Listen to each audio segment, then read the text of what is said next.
Good afternoon, everyone. It's really an honor to be here, and this is an organization that unfortunately when I was in medical school I didn't know about, or I would have really enjoyed being a part of it. I really admire the commitment and the passion of everyone here. So I was asked to speak a little bit about leadership, and as Laura indicated, we have an integrated academic medical center, academic health sciences campus at the University of Utah, and I feel very privileged to be leading this organization. But to start, I thought I would just tell you a little bit about myself and where I came from. People often wonder whether I had any leadership aspirations when I started, and I can just answer that question very simply, which is no. I grew up in Norman, Oklahoma. It is the home of the University of Oklahoma. Any Oklahoma folks out there? Any Okies? No. Okay, well one day, hopefully you'll have a chance to visit us, and it's the home of the Sooners. I'm now at the University of Utah, and so I joked there that I was programmed to cheer for folks on the football field in red and white. These are my roots.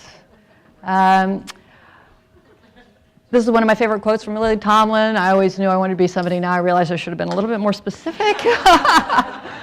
I did end up going to college at Harvard, and was really like a fish out of water when I showed up there, having gone to a public, very, very humble public high school in Norman, Oklahoma. And I thought that I was really interested in math until they put me into a dormitory full of all these math prodigies. And I have to say that that was one of the most humbling experiences in terms of my own development. And I always think this must have been what it felt like to have been Tiger Woods' roommate, who was also a golfer. Sort of felt a little bit in awe of everybody around me. But long story short, I ended up developing a very strong interest in biomedical engineering and in medicine while I was in college, and went off to Oxford and studied engineering, and then came back to medical school in Boston. And then, kind of long story short, ended up in New York City at NYU. I never thought I would live in Manhattan. I was terrified of the thought, actually, having grown up in Oklahoma. But we ended up living there for about 14 years, and at NYU I became, I was pulled into administration. I came from the research side. I had my first R01, and then my chair asked me if I would be willing to be the vice chair for research for the department. And I thought to myself, you know, could I just get through my first R01? Could I just do something in research before getting pulled in? But actually, ever since then, I have found administration very rewarding. From New York, I actually was not really looking at all, but a few sort of serendipitous events happened which pulled me out to Utah. And this was the New Yorker cover. I don't know if you guys this is familiar to you, right? But from 9th Avenue, the rest of the world. And this was kind of my perception of Utah also. So just to magnify that, just to show you, you know, it is definitely west of the Hudson River and east of the Pacific. Although even that, now that I live there, I can tell you, Utah is not south of Las Vegas. It's north. So next time you see this, you just know that a little bit extra knowledge. And what attracted me to Utah was this idea, something that I became very interested in when I was at NYU overseeing research there, which was I became very interested in why academic medical centers were not more involved in helping to fix healthcare. That when I read about healthcare reform and really interesting innovations in healthcare delivery, they seemed to be coming from places like Kaiser, like Geisinger, you know, like these big community health systems. And I thought, why aren't academics really at the forefront of that? And that idea actually really attracted me to this more administrative role overseeing a health system. And I think Utah is not a bad place to be involved in that. So this is one of my favorite slides. It shows all 50 states. Each of these bubbles is one of the 50 states. And on the y-axis, it's affordability, healthcare costs per capita in that state. And you'll see that Utah is the lowest in the country. So a couple of years ago, we were about $4,500 per person per year in healthcare. And I always show this slide the second I land in Logan Airport for my friends in Massachusetts. 50th, they're the highest in healthcare costs per capita in the country. On the x-axis, it's the healthiest of the population, and Utah is consistently around number 6 or 7 in terms of healthiness of the population. So when we talk about what we're trying to do in healthcare, it's really trying to be in the upper right-hand corner here, to be among the healthiest in populations and at the lowest cost. And I think we're starting from a reasonably good vantage point there in Utah. Just one slide about who we are at the University of Utah. We are an integrated health system. We have 4 hospitals and 12 clinics. We have about 1,400 employed physicians and a health plan with about 160,000 members. We've been growing a lot. What we are known for on the research side really is primarily in genetics research. The BRCA1 gene, for example, was first sequenced at the University of Utah, APC, P16, about 35 disease-causing genes, mostly because of the large genealogic database that we have that's tied to medical records. And then we are integrated in terms of education with a medical school, nursing, pharmacy, health, and then a brand new dental school, which brings a lot of expertise as we're thinking about how to take new approaches to the delivery of healthcare. So that's sort of us in a nutshell. And one distinctive difference between us and where I came from in New York City is the fact that we are the only academic medical school in the entire state of Utah, Idaho, Wyoming, Montana. We also cover western Colorado and quite a bit of Nevada, about 15% of the geographic landmass of the United States. So it's a lot of expertise in rural and frontier medicine. What I do in my spare time, I'm involved in a number of different organizations, both in terms of my own specialty as well as now in healthcare reform. I'm on a couple of publicly traded boards. And then, of course, I take a lot of pleasure in my family. And with my husband, we have 4 wonderful daughters. So that's kind of what we do. So that's who I am. And then what I've been thinking about and what I'm passionate about, I'll just spend a few minutes on this before talking more specifically about leadership. So this is, in a nutshell, the challenge that we're all trying to tackle on the healthcare reform side. Here you have the slide of the last 50 years, the growth in national health expenditures, this line going up, increasing at a rate of about 50 times faster than the increase in the rate of wage growth over the last 50 years. So that's really, in a nutshell, the challenge of healthcare and that cost curve that we're all trying to bend. And at the University of Utah, I think it's very much in our culture that there is a way to do it better, find it, a Thomas Edison quote that I really love, and we're really trying to be as innovative as we can in tackling that. And the area that we're really focused on is this transformation from volume, from fee-for-service, the more you do, the more money you make, RVU-based culture, to value, to thinking about how can we deliver value to our patients and to our communities and to the population. And we define value in terms of 3 key parameters: quality, which is sort of a surrogate for outcomes, for patient outcomes; service, the patient experience; and then cost. How can we deliver those both at a reasonable cost? So although my title might be CEO, sometimes I think I'm really just the chief cheerleading officer, the chief bragging officer. So I have to brag a little bit on my organization. Every year, all the university health systems in the country, so pretty much I'm sure many of the organizations that you're a part of, we pool all of our quality and safety data into what used to be called UHC, University Health System Consortium. Now it's called Vizient. And this year, the University of Utah was #1. So we're really pleased about that. We're in great company with NYU #2 and Mayo Clinic #3. And probably what we're even more proud of is the fact that over the last 7 years in a row, the University of Utah has ranked in the top 10 in quality in the country among all academic health systems. And really only the University of Utah and Mayo Clinic have been in the top 10 for 7 years in a row. And those measurements are based on things ranging from survival and complications to access, equity, communication, patient satisfaction. In terms of the other component in the numerator of the value equation, the patient experience has been something that was really championed by my predecessor, Laura Spetz. And what I'm showing you here are data on patient satisfaction. He started this initiative in 2008. And I'm showing you 2 curves here. So in the red is the percentage of our providers who are in the top 1 percentile in patient satisfaction. And in gray, it's the percentage of our providers who are in the top 10 percentile, 90th percentile or above. So when we started this journey around 2009, 8 or 9, it was what you might expect. About 1% of our docs were in the top 1 percentile, about 4 to 9% were in the top 10 percentile. And we've seen significant improvement, and there was sort of a turning point. You can see I joined around here, and you can see that already at this time we were really exceeding expectation. And then there was another significant step up here. And for the last 4 years in a row, almost half of our docs are in the top 10 percentile, and about a quarter of our docs are in the top 1 percentile. And you might ask, what happened at this point? So what happened at that point was we had been collecting patient satisfaction data on all of our patients and sharing it internally so that everyone could see how they were scoring from their patients, and sharing it and comparing amongst individuals within our system. But in December of 2012, we decided to post our patient satisfaction scores online, including all of our patient reviews, and we were the first in the country to do that in December of 2012.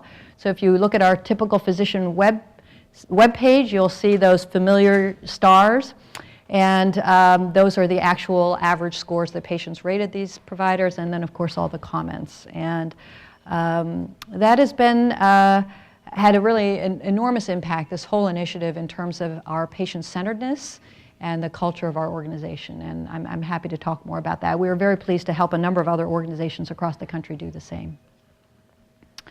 The denominator is the area that we've been focusing on the most in the last couple of years, and that's really trying to tackle costs. And one of the things we discovered was that most healthcare systems don't really know their cost at the individual provider level. So while we know our cost overall as a system, we know how much we spend on labor and supplies, ask any practitioner, ask yourselves, what does it cost to take care of let's say a pregnant woman through their labor and delivery, or what does it cost to take care of a patient in the ER who shows up with low back pain, or what does it cost to do a hip operation? And very few of us know that. Actually, let me just ask you, do any of you know that? No. So imagine any other business where the people who are running the business have no idea how much it actually costs to run the business. And then you might understand why healthcare is in the mess that it's in with respect to costs. So we started on this journey maybe about 4 years ago to actually cost out everything at the individual point of care, physician level, DRG, ICD-9 level, and created a tool called Value-Driven Outcomes to cost out everything. And this is an example of the very first data that we pulled out, which are all the orthopedic surgeons and what it costs to do DRG 470, which is hip, knees, and ankle replacements. And this is not the charges, so not what we're charging, but what it actually cost us to do the operation. Does that make sense? And you can see that it's broken down by all the components, which include, for those of you who are in the back of the room, things like pharmacy, lab supplies, radiology, operating room time, hospital bed time, and so on and so forth. And you can see that there are a couple of outliers. One does cancers and the other does ankles, but even aside from those, there's quite a lot of variability among all the physicians. And so we've now actually costed out everything in our system, every DRG, every ICD-9, every patient, every physician can, everything has been costed out in our system, and it's a cloud-based, it's an online tool that our physicians can access. And so once they had this data, one of the things that they were very interested in, what we were interested in doing was teaching them how to deal with this data and to learn a little bit more about lean management or process improvement or process mapping. So we did a lot of system-wide training. And we consistently saw this kind of result. And I'm not going to go through this data in much detail because of time. But essentially, what you see is in blue are the quality metrics that the physicians helped to define. They called it a perfect care index, a quality metric for total hip and total knee replacements. And so you can see that they're kind of monitoring that in real time, and that's sort of zigzagging its way up. And then in red is the cost. And pretty much with every initiative that we've done, we've seen that we can reduce cost by at least 10% just by giving the data to our providers, no financial incentives or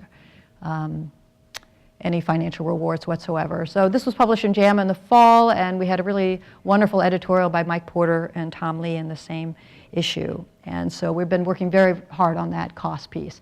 And the story that we're trying to get out to the rest of the country is that this value equation can be a virtuous cycle, that if you can create a very patient-centered culture, so that's kind of part of the patient satisfaction, patient-centeredness, which really focuses on patient communication and engagement and decision-making, you can really drive up quality. And as quality goes up, your lengths of stay are shorter, your readmissions are fewer complications, lower variation, and as a result, your costs can go down. And that's really the virtuous cycle that I think offers some hope for true sustainable healthcare reform.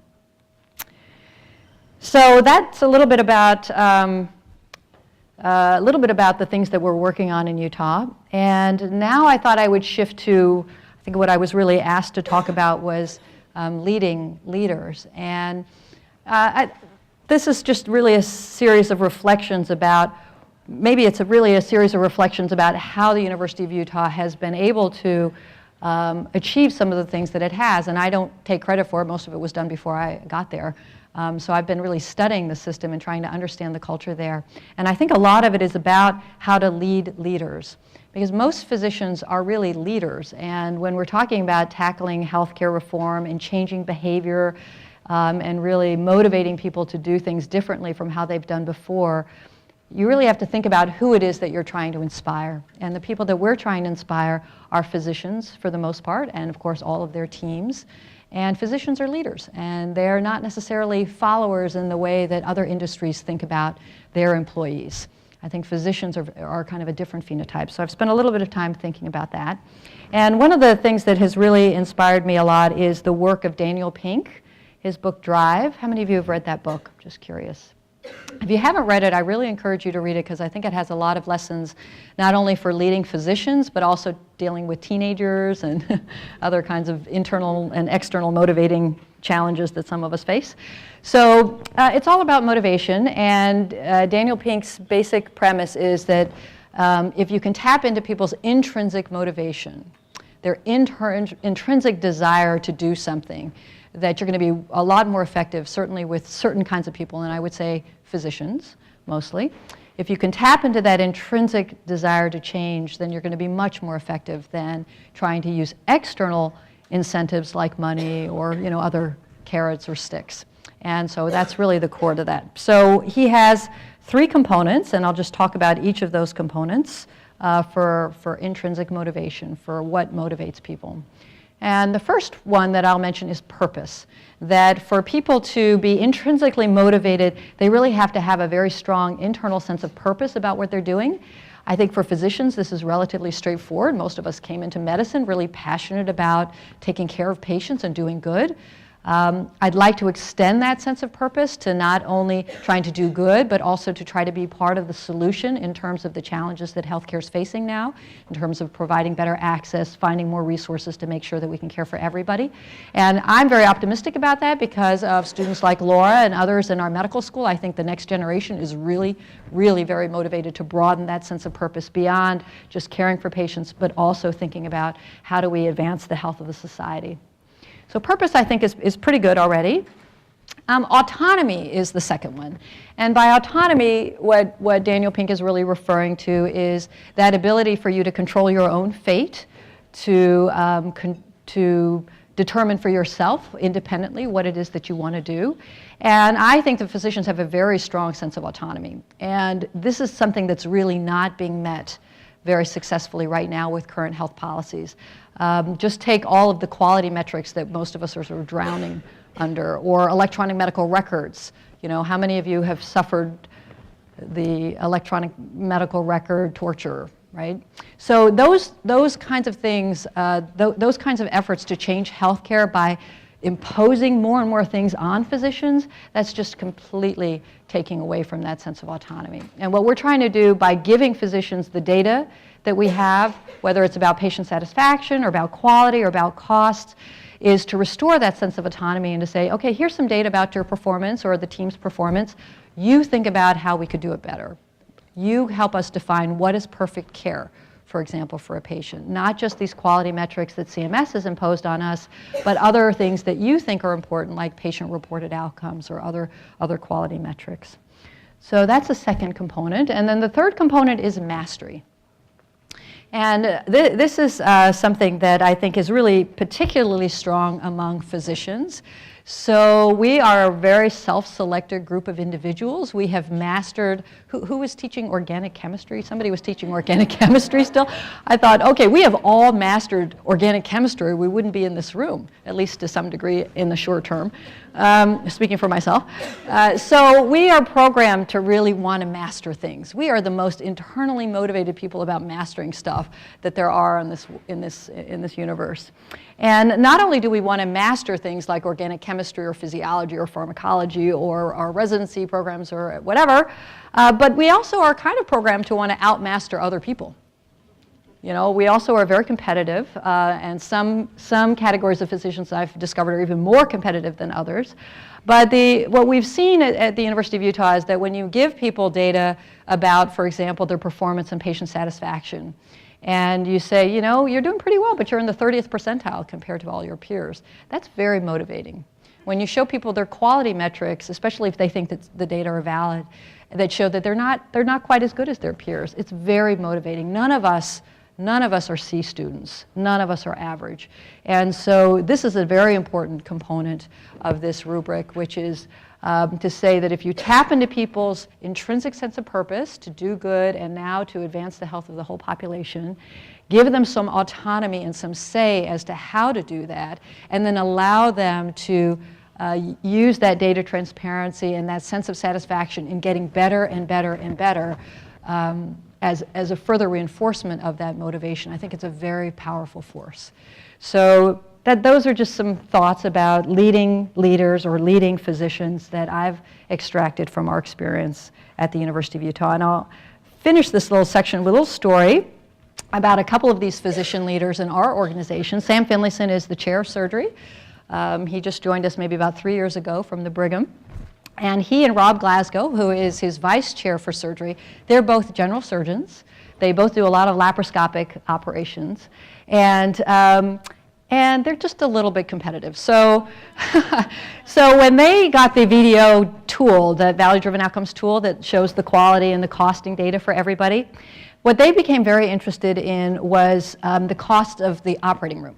So they created a tool called ORCA, OR cost accounting, the ORCA tool. And they literally carry this around on their iPads. And it's basically what it shows you, you guys really can't see it, but what it essentially tells you is all the costs on one screen and the quality on another screen, outcomes, of all the patients that they operate on. And in particular, you can look at their operating room costs. So the cost of supplies, the cost of everything that's on that tray that the nurse prepares for them for every operation, regardless of whether they use it or not. And so one day, Sam came up to me and he whips out this iPad and he starts showing me some of the data on, I can't remember what it was, laparoscopic, it might have been lap choles, or it might have been appies, I can't remember, one of the laparoscopic operations. And he let me see, maybe I have it on the slide. It was, lap chole.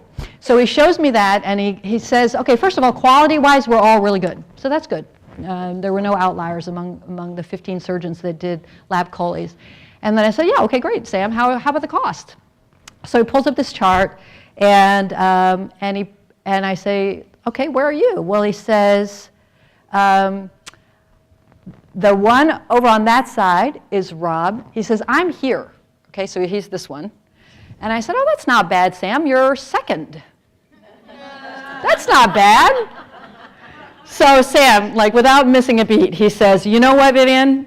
I've been using this dilator for years, and everyone's told me I don't need to use it. I trained on it at the Mass General, and I've been told now I don't need to do that. So they're going to teach me how to get rid of that dilator thing that slows me down, actually. And after that, I'm going to be the lowest. So I said, good job, great job. So I think we can have a lot of opportunity to tap into that, and the degree of satisfaction and the sense of reward in doing this is, I think, really, really palpable. Here's another example of that autonomy and mastery. This is Charlie Saltzman with two of his researchers. Charlie Saltzman is the chair of orthopedic surgery, and he is our champion, believe it or not, of patient-reported outcomes.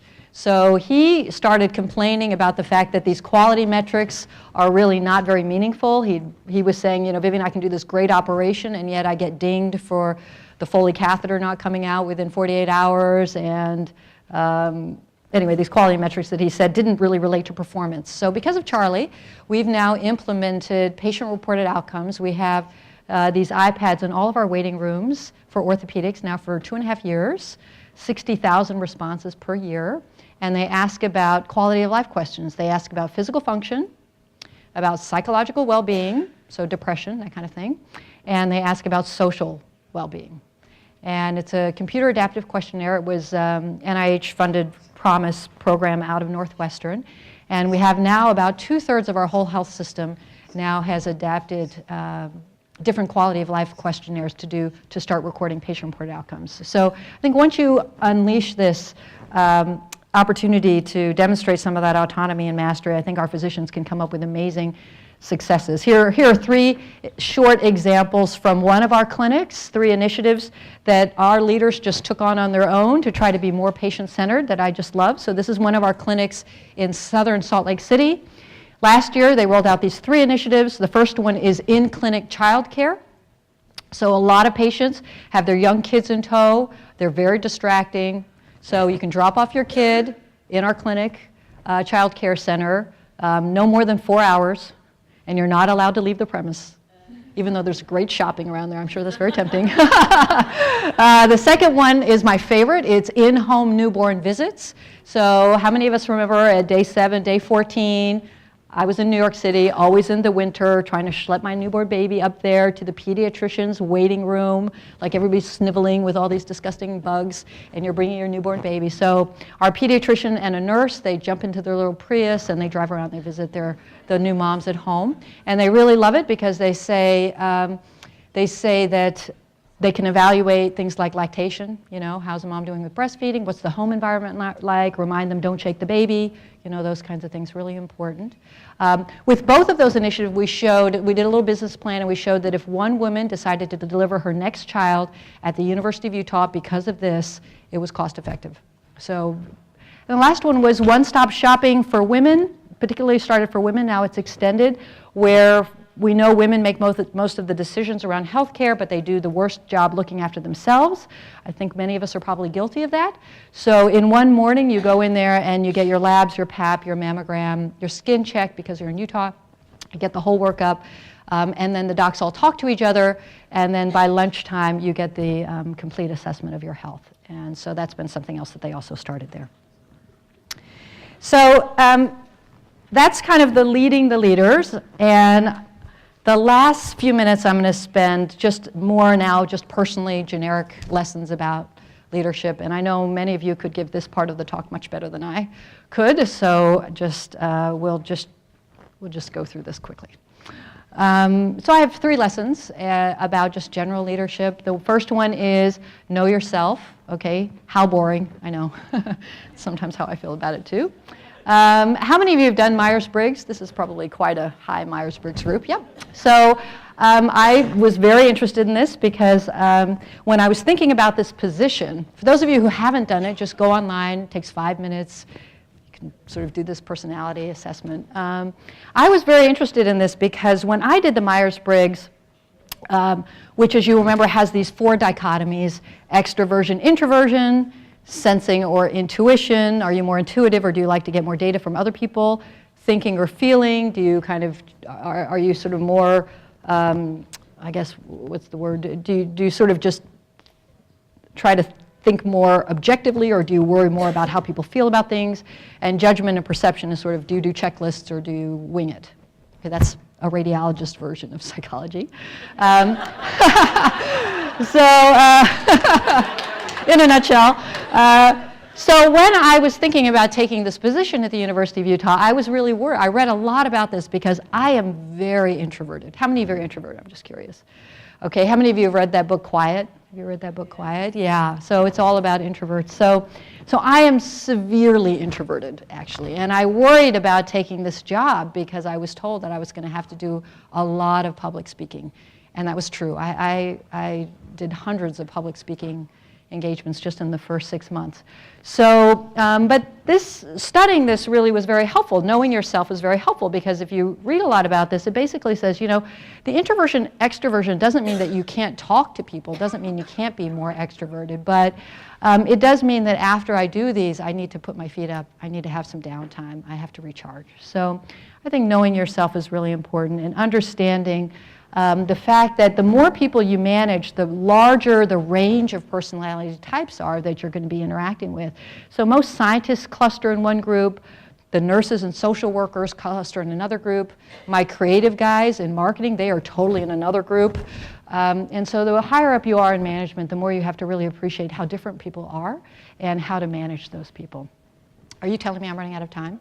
Okay, so let me just, I'll just go through just to finish just the thoughts about what 2 and 3 are, but then I won't probably talk about them too much. The second one is playing to your strengths and compensating to your weaknesses. And on this one, I'm just going to say very briefly, I think if you're going to play to your strengths, you have to manage your time well. And so time management skills, how many of you have ever done a time management program or read a book or done anything? So think it's okay, this one, okay, a lot more opportunity here. People say that if you actually study time management, you can save on average a couple of hours a day. So that's a lot of time for you to be able to play to your strengths. And okay, I just have to do this one. I just have to do this one. This is my favorite cartoon down here. So it's about playing to your strengths, simplifying, delegating, keeping your life simple. And if you can't read it in the back, this woman is saying to Josh, forget it, Josh. Neither of us has the time management skills for a sordid affair. Okay, I know I'm getting rushed off now. So for those of you who are interested, I have a whole reading list that I often share with people. And the last piece I'm going to say is, and you can email to me, you can email me, and we'll send it to you. Oh, you want to take a slide of it? Okay, just take a slide of it. Take a picture. Sorry. I thought I had until 2:45. I don't have until 2:45. Okay, let me just do the last thing is I'm going to say that it's really important to me. I'm sorry I'm running out of time because this last part was the piece that I really wanted to spend some time on, which was leading women and enabling women to be really successful, which is something that I do believe all of us are responsible for. So you know the statistics. I don't need to share the statistics with this group. But I will say that I think that there are a lot of ways. Let me just go, since you guys are all camera ready. This is my take-home slide in terms of, I think all of us who have leadership responsibilities, we have the chance to intervene in the workplace, whether it's prioritizing gender equality, leadership training, and requiring, for example, unconscious bias training for all of our search committees. I think that's very important. Transparency and standardizing salary and startup packages and making those as transparent as possible. Promotion and tenure, valuing the whole range of education, clinical scholarship, commercialization being more broad. Establishing more flexible policies like paid parental leave, part-time options. I think part-time options are really important.